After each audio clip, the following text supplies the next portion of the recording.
அகிலத்தின் அன்பான சொந்தங்களுக்கு இனிய வணக்கம். மீண்டும் ஒரு காலையினூடாக சந்தித்திருக்கின்றோம். ஈரான் அமெரிக்கா இடையிலான மோதல் ஒரு மாத காலமாகவே எப்போது நடைபெறும் என்பதுதான் பலருடைய கேள்வியாக இருக்கின்றது. அமெரிக்கா போர்க்கப்பல்களை அனுப்புகின்றார்கள், நீர்மூழ்கி கப்பல்களை அனுப்புகின்றார்கள், விமானம் தாங்கி கப்பல்களை அனுப்புகின்றார்கள், போர் விமானங்களை அனுப்பி கொண்டே இருக்கின்றார்கள்.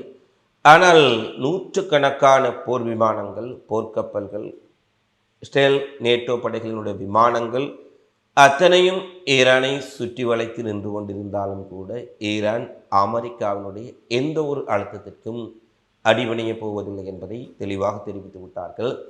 அமெரிக்காவின் ஒட்டுமொத்த இராணுவ பலமும் மத்திய கிழக்கில் குவிக்கப்பட்டிருக்கும் சூழ்நிலையில் இன்னும் அந்த பலத்துடன் ஈரானை மோதுவதற்கு அச்சப்படும் அமெரிக்கா மேலும் போர்க்கப்பல்களையும் போர் விமானங்களையும் இன்றைய தினம் அனுப்பியிருக்கின்றார்கள். இதற்கு ஈரானின் உடைய பதில் என்னவாக இருக்கின்றது? வெனிசுலா மற்றும் அமெரிக்காவுக்கு கட்டுப்படாத நாடுகளை எவ்வாறு பந்தாடினார்களோ அதே போன்றதொரு கபட நாடகத்தை, மனிதாபிமானமற்ற நடவடிக்கையை கியூபா மீது அமெரிக்கா ஆரம்பித்திருக்கின்றார்கள். பிரான்சில் இடம்பெற்ற மிக கடுமையான கத்திக்குத்து தாக்குதல் பதற்றத்தை ஏற்படுத்தியிருக்கின்றது. இது சார்ந்து வெளியான மிக முக்கியமான சம்பவங்களை இந்த காணொலியில் விரிவாக பார்க்கலாம். ஏற்கனவே ஈரானை சுற்றி வளைத்து அமெரிக்காவின் போர்க்கப்பல்களும் போர் விமானங்களும் நிறுத்தப்பட்டு கொண்டிருந்தாலும் ஈரான் மீதான தாக்குதல் இதுவரை அமெரிக்காவினால் மேற்கொள்ளப்படவில்லை. மேற்கொள்வதில் மிகப்பெரிய அச்சம், மிகப்பெரிய தயக்கம், அமெரிக்காவை இந்த தாக்குதலுக்கான காலத்தை மிகப்பெரிய அளவில் இழுத்தடிக்க வைத்திருக்கின்றது என்பதில் எந்த மாற்று கருத்தும் இல்லை. இந்நிலையில் ஈரான் அமெரிக்கா இடையில் இடம்பெற்ற பேச்சுவார்த்தையில் அமெரிக்காவினால் கூறப்பட்ட ஒரு விடயத்தை ஈரான் நிராகரித்திருப்பதாக அதிகாரபூர்வமாக செய்திகளை வெளியிட்டிருக்கின்றார்கள். அதாவது ஈரான் தன்னுடைய செறிவூட்டல் நடவடிக்கைகளை 3 முதல் 5 ஆண்டுகளுக்கு முற்றிலுமாக நிறுத்திவிட்டு பின்னர் 1.5% மட்டுமே செறிவூட்டலுடன் தொடர வேண்டும் என்று அமெரிக்கா ஈரானுக்கு முன்மொழிந்திருக்கின்றார்கள். அதாவது இவர்கள் அணுவாயுதம் தயாரிப்பார்கள், மிகப்பெரிய ஆயுதங்களை வைத்திருப்பார்கள், தேவைப்பட்டால் வெனிசுலாவில் பயன்படுத்துவதை போன்ற பேரழிவு இரகசிய ஆயுதங்களை கூட தயாரித்து வைத்துக் கொள்வார்கள்.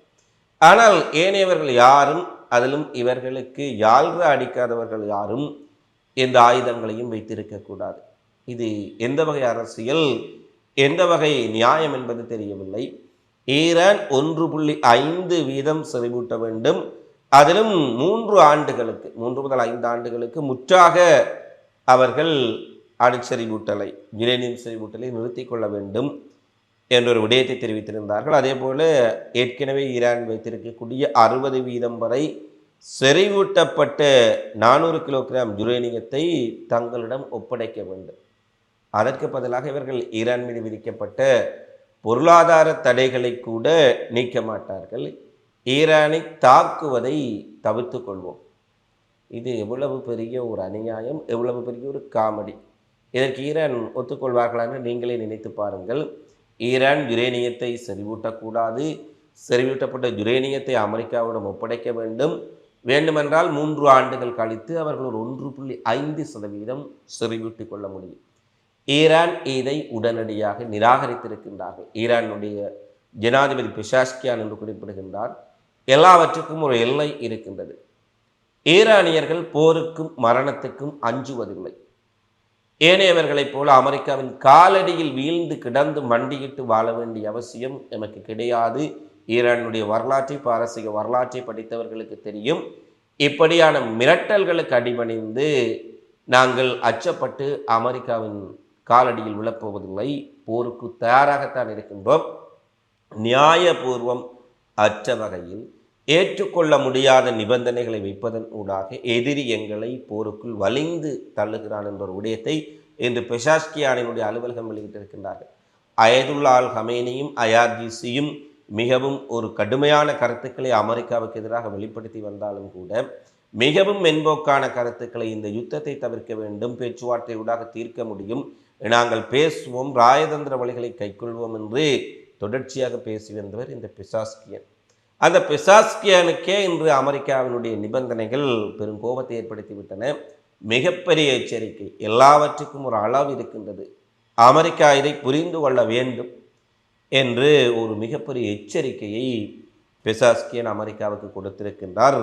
இந்த நிலையில் அமெரிக்கா தங்களிடம் இருக்கக்கூடிய மேலதிக விமானம் தாங்கி போர்க்கப்பலையும் பல போர் விமானங்களையும் ஈரானை நோக்கி அனுப்பியிருக்கின்றார்கள் என்ற செய்திகளை தற்போது பார்க்கக்கூடியதாக இருக்கின்றது. ஒரு டசனுக்கு மேற்பட்ட F-15E ஸ்ட்ரைக் ஈகிள் போர் விமானங்கள், F-35 விமானங்கள், F-16 விமானங்கள், அமெரிக்க போர்க்கப்பல்கள் என மிகப்பெரிய அளவில் விமானப்படை கடற்படை சொத்துக்கள் மத்திய கிழக்கை நோக்கி அனுப்பப்பட்டிருக்கின்றன. சுருக்கமாக சொல்வதென்று சொன்னால், அமெரிக்க இராணுவத்திடம் என்னவெல்லாம் உச்சபட்ச வளங்கள் இருக்கின்றதோ அவையெல்லாம் ஈரானை சுற்றி வளைத்து நிற்கின்றன. அவ்வளவு தூரம் நிறுத்திய பின்னரும் கூட இன்னும் மேலதிக கப்பல்கள் விமானங்களைத்தான் அனுப்பி கொண்டிருக்கின்றார்கள். எதிரே ஈரான் மீது தாக்குதல் நடத்துவதற்கு மிகப்பெரிய அளவில் தயக்கம். ஆனால் இன்னும் சில நாட்களில் ஒருவேளை அமெரிக்க தாக்குதல் நடத்தி ஈரான் அமெரிக்க மோதலாக அது வெடிப்பதற்கான வாய்ப்புகளும் மிகவும் நெருக்கமாக வருவதாக போரியல் ஆய்வாளர்கள் தெரிவிக்கின்றார்கள்.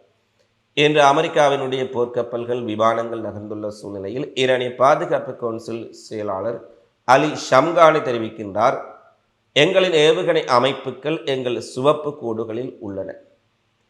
எதிரிக்கு சமாதானம் மூலம் தீர்வு காண்பதற்கு ஒரு வாய்ப்பை வழங்கி இருக்கின்றோம். ஆனால் ஈரானினுடைய இறையாண்மை தேசிய நலன்கள் பேரம் பேச முடியானவை. இராணுவ தயார் நிலை உச்சபட்ச நிலையில் இருக்கின்றது. எங்களுடைய பலம் குறித்தும் ஏவுகணைகளின் வீச்சு குறித்தும் தவறான கணக்கீடுகளை யாரும் செய்ய முற்பட்டால் நிச்சயமாக அதன் விலை வேறு மாதிரி இருக்கும் என்று அவர் குறிப்பிட்டிருக்கின்றார். அதே போல இன்று அமெரிக்காவில் இருக்கக்கூடிய வாஷிங்டன் டைம்ஸ் பத்திரிகை ஒரு செய்தியை வெளியிட்டிருக்கின்றார்கள். அமெரிக்கா ஈரான் மீது தாக்குதல் நடத்தினால் அமெரிக்க தளங்களை தாக்குவது ஒருபுறம் இருக்க, ஈரான் ஸ்டேலை குறிவைத்து தாக்குவதற்கு மிகப்பெரிய அளவில் திட்டங்களை வகுத்திருக்கின்றார்கள். குறிப்பாக டெல்லவிவ் நகரை தரைமட்டமாக்கும் வகையில் ஈரான் மிகப்பெரிய அளவில் ஏவுகணைகளை ஸ்டேலை நோக்கி நிறுத்தி இருக்கின்றார்கள். ஒரே நேரத்தில் ஏவுகணை ஆயிரக்கணக்கான ட்ரோன்களை கொண்டு ஸ்டேலை தரைமட்டமாக்கக்கூடிய மிகப்பெரிய திட்டம் ஈரான் இராணுவத்திடம் இருப்பதாகவும் அவர் ஒரு விடயத்தை தெரிவித்திருக்கின்றார். ஈரானின் இதுவரை அறியப்படாத ஏவுகணைகளை இடைமறிக்க முடியும் என்று பலர் நம்பவில்லை என்றும் அவர் ஒரு விடயத்தை தெரிவித்திருக்கின்றார். எனவே இம்முறை இரட்டை பிரச்சனையை அமெரிக்கா எதிர்கொள்ளப் போகின்றார்கள். ஒன்று ஈரான் மீது கை வைத்தால், ஒன்று அமெரிக்க இராணுவ தளங்கள் மீதான தாக்குதல், மறுபுறம் தங்களுடைய கூட்டாளி அல்லது அமெரிக்கா இஸ்ரேல் இரண்டும் ஒன்றுதான், இஸ்ரேலை பாதுகாக்க வேண்டிய ஒரு சூழல். இப்படியான ஒரு சூழ்நிலையில் இஸ்ரேலுக்குள்ளும் இது ஒரு மிகப்பெரிய பதற்றங்களை ஏற்படுத்தி உள்ள காரணத்தினால் இஸ்ரேலுக்குள் பதுங்குகுழிகளும் விசேட தங்குமிடங்களும் ஒரு போர்க்காலங்களில் எவ்வாறெல்லாம் பாதுகாப்பு அறைகளை அமைப்பார்களோ அதுபோன்று மிகப்பெரிய அளவில் இஸ்ரேலுக்குள் அமைக்கப்பட்டு வருவதான செய்திகளையும் பார்க்கக்கூடியதாக இருக்கின்றது. அதே போல இப்போது வெளியான இருக்கக்கூடிய அமெரிக்க ஊடகங்களில் பிந்திய செய்திகளில் இம்முறை அமெரிக்க சொத்துக்கள் மீதான தாக்குதல், அமெரிக்க இலக்குகள் மீதான தாக்குதல் என்பதற்கு அப்பால் அமெரிக்க இராணுவத்துக்கு எந்த அளவு தூரம் மத்திய கிழக்கில் இருக்கக்கூடிய அமெரிக்க இராணுவத்திற்கு உயிரிழப்புகளை ஏற்படுத்த முடியுமோ அந்த அளவு தூரம் உயிரிழப்புகளை ஏற்படுத்த வேண்டும் என்று ஈரான் இராணுவ தலைவர்களிடையே ஒருமித்த கருத்தெட்டப்பட்டுள்ளது. இதுவரை அமெரிக்கா மீது ஈரான் தாக்குதல் நடத்தினாலும் கூட அமெரிக்க இராணுவத்தினர் மீது பாரிய அளவிலான தாக்குதல்களை நடத்தவோ உயிரிழப்புகளை ஏற்படுத்தவோ அவர்கள் அந்த ஏற்படுத்தும் வகையிலான தாக்குதல்களை நடத்தவில்லை.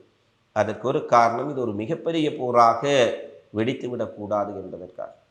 ஆனால் இம்முறை ஈரானின் இருப்புக்கே கேள்விக்குறி ஏற்படுத்தும் வகையில் அமெரிக்கா முழுமையாக ஈரான் மீது ஒரு படை நடவடிக்கை எடுக்கின்ற பொழுது இம்முறை எவ்வளவு அமெரிக்க படைகளை கொல்ல முடியுமோ, உயிரிழப்பு செய்ய முடியுமோ அந்தளவு தூரம் எங்கள் ஆயுதங்களை துல்லியமாக பயன்படுத்த வேண்டும் என்று ஈரான் IRGC-யாக இருக்கலாம், குட்ஸ் படையாக இருக்கலாம், அனைத்து படைப்பிரிவுகளின் தளபதிகளுக்கு இடையிலும் ஒரு கருத்து எட்டப்பட்டிருக்கின்றது. நிச்சயமாக ஈரான் மத்திய கிழக்கில் இருக்கக்கூடிய பல்லாயிரம் அமெரிக்க படைகளின் உயிர்களுக்கு ஆபத்தை ஏற்படுத்துவார்கள். மிகப்பெரிய சிக்கல் அமெரிக்காவுக்கு இருக்கும் என்று அமெரிக்க ஊடகங்கள் வேறொரு செய்தியை விடுத்திருக்கின்றார்கள். அடுத்து ஈரானுக்கு அருகாமையில் அமெரிக்கா எங்கெங்கெல்லாம் வான் பாதுகாப்பு சாதனங்களை நிறுத்தி இருக்கின்றார்கள், எவ்வாறான விமானங்களை நிறுத்தி இருக்கின்றார்கள், மத்திய கிழக்கில் எந்தெந்த நாடுகள் ஈரான் மீதான தாக்குதலுக்கு நாங்கள் அனுமதி கொடுக்க மாட்டோம் என்று கூறினாலும் மறைமுகமாக அமெரிக்காவின் விமானங்களை தாக்குதலுக்கு தயாரான விமானங்களை நிறுத்தி வைக்க அனுமதித்திருக்கின்றார்கள் என்ற சேட்டலைட் செய்மதி புகைப்படங்களை மீண்டும் சீனா ஈரானுக்காக வழங்கி இருக்கின்றார்கள். சீன வணிக செயற்கைக்கோள் படங்கள் ஏற்கனவே ஒரு தடவை வெளியாகி பரபரப்பை ஏற்படுத்திய சூழ்நிலையில் இம்முறை மிகவும் விரிவான ஒரு உளவு தகவல்களை அவர்கள் குறிப்பிட்டிருக்கின்றார்கள். பாரசீக வளைகுடா அருகே சீன கடற்படை நிலைநிறுத்தங்கள் பற்றிய உறுதிப்படுத்தப்படாத கூற்றுக்கள் வெளியான சூழ்நிலையில் துல்லியமாக ஈரானை சுற்றி வளைத்த எங்கெல்லாம் போர் விமானங்களும் அமெரிக்க வான் பாதுகாப்புகளும் நிறுத்தப்பட்டிருக்கின்றது என்ற இரண்டாம் கட்ட தகவலையும் சீனா வழங்கியிருப்பது அமெரிக்கா, இஸ்ரேல் மற்றும் மேற்குலகிற்கு புதிய சிக்கலாக மாறியிருக்கின்றது. சீனாவின் உடைய இந்த துல்லியமான கணிப்புகள் ஈரான் தாக்குதலை துல்லியப்படுத்தும் அல்லது தேவையில்லாத இடங்களுக்குள் ஈரான் ஏவுகணைகள் ட்ரோன்களை செலுத்துவதை தவிர்த்து மிக துல்லியமாக ஏவுகணைகளை சிக்கனப்படுத்தி ஒரு தாக்குதலுக்கு வழிவகுக்கும் என்பதுதான் போரியல் வல்லுநர்களினுடைய கருத்தாக இருக்கின்றது. சீனா மிகப்பெரிய அளவில் உளவுத்துறை தகவல்களை ஈரானுக்கு வழங்கி இருக்கின்றார்கள் என்ற செய்தி இன்று அனைத்து ஊடகங்களிலும் வெளியாக இருப்பதை பார்க்கக்கூடியதாக இருக்கின்றது.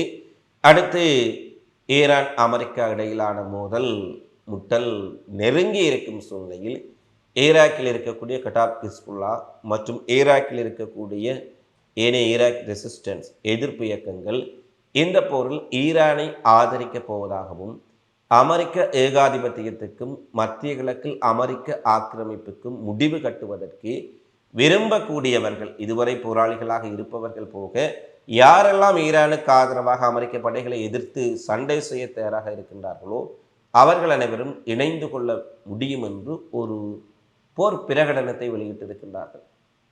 ஏற்கனவே ஈராக் எதிர்ப்பு இயக்கங்கள் ஈரானுக்கு ஆதரவாக களமிறங்க மாட்டார்கள், அவர்கள் அமெரிக்காவினால் முற்றாக அழிக்கப்பட்டு விட்டார்கள், அவர்களிடம் ஆயுதங்கள் இல்லை என்றெல்லாம் அமெரிக்க ஊடகங்களும் மேற்கத்திய ஊடகங்களும் செய்திகளை வெளியிட்டு வரும் சூழ்நிலையில் ஈராக்கில் இருக்கக்கூடிய ஈரான் ஆதரவு பெற்ற கட்டாப் ஹிஸ்புல்லா ஏனைய இயக்கங்கள் முழுமையாக இந்த போரில் ஈரானை ஆதரிக்கப் போவதாகவும் அதற்காக ஆட்களை சேர்க்கக்கூடிய ஒரு போர் பிரகடனத்தையும் வெளியிட்டிருக்கின்றார்கள். இதற்கு ஈராக் இளைஞர்கள் மத்தியில் பெரிய அளவிலான ஒரு வரவேற்பு இருப்பதையும் பார்க்கக்கூடியதாக உள்ளது என்ற செய்தி. ஈராக் ஆதரவு இயக்கங்களும் ஈரானுக்கு ஆதரவாக இந்த போரில் களமிறங்கப் போகின்றார்கள்.